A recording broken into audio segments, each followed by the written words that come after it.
欢迎来到热点新闻频道，请订阅并关注以获取最新资讯。王志文、白敬亭演绎刑警师徒，央8加腾讯独播刑警时刻1，风华正茂，以物证为引，读懂老一辈刑侦人的寂寞坚守。一生检验7000余件物证零差错，这不是爽剧里的主角光环，是中国刑侦太 UTI 真实到扎人的人生履历。当市面上的刑侦剧还在靠强反转、连环凶案抓眼球，有部剧偏要反着来，把镜头对准一个蹲在物证前抠细节的老顽固。这部剧改编自纪实文学《共和国刑警崔道直》，讲的不是天马行空的神探故事，是中国刑侦技术从一片荒地一步步踩出一条路的真实过往。不少人点开第1集，最先被王志文演的郑道成定在屏幕前。这个角色的原型是拿过7·1勋章的崔道直。7000余件物证零差错，放在80、90年代的刑侦环境里，这话听着像天方夜谭。那时候没监控，没 DNA 技术，破案全靠一双眼、一脑子经验，还有熬到掉头发的死磕劲。一枚弹壳的纹路，一缕纤维的走向，一点粘在鞋上的泥土，都是能锁死凶手的唯一线索。郑道成话不多，连句像样的台词都没有，大多时候就蹲在物证前，眉头皱得能加碎笔，一遍一遍对着光看，一个眼神沉得像压了整个案子的重量。故事扎根在东北的寒冬里，零下20多度的冷，是老一辈刑警的日常标配。没有敞亮的办公室，雪埋到膝盖的野地是现场，漏风的小屋子是化验室，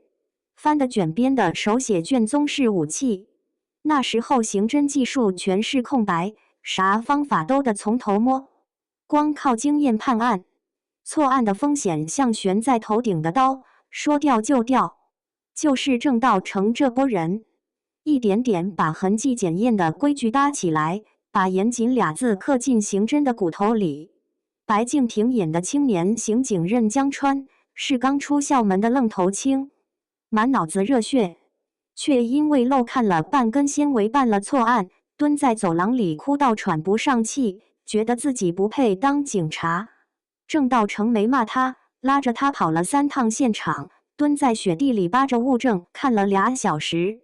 就说了一句话：刑警要的不只是热血，是对证据的敬畏。这对师徒的关系不是简单的教和学，是把找真相的那股子轴从老一代手里递到新一代身上。剧里的12个案子全是真实发生过的，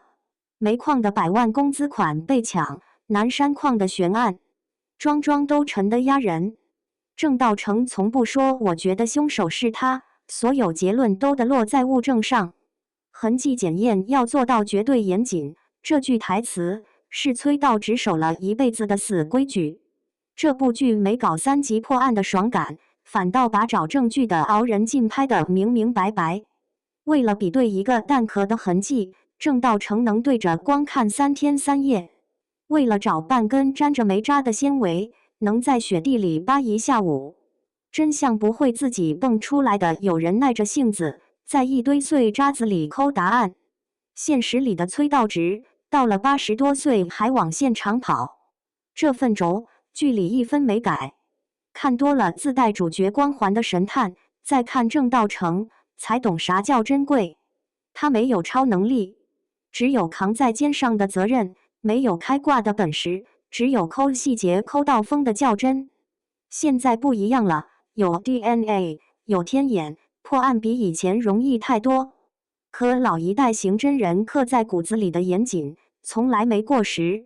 这部剧不只是翻旧案，是把中国刑侦的根扒给人看，